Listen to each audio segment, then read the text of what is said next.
oikein vittu viehättää.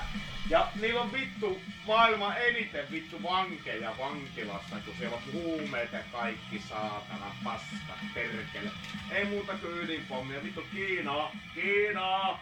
Pistäkää menemään.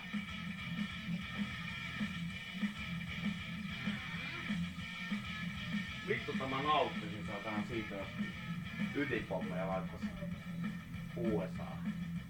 Jumalauta tämä nauttisin. Olisiko se oikein kiva? Joo, koko vittu yhdyskunta alas.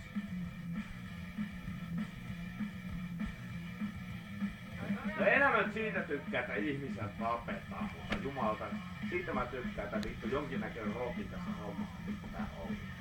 Ja viittaa, vittu. Vittu niillä ei minkäännäköistä historiikkia saatana olemassa. Sieltä nää New-hollandilaiset lähti saatana ja... Sieltä nää Syyria. Niin, siellä on oma... Pysyykö siinä omassa piirissä? Ei, kun Syyria, jos ne alkaa tekemään kemiallisia aseita, niin heti lähtee jenkit pyrähtämään. Niin, mutta vittu. Mitä vittua, että ei rapatut taakse tulee? Nehän on keskenään sillä. Niin. No sitä mä justi meinaankin saatana, kun ei vittu tajua mistään mitään, helvetin idioota. Saatana. Vittu, että mua vituttaa tuossa.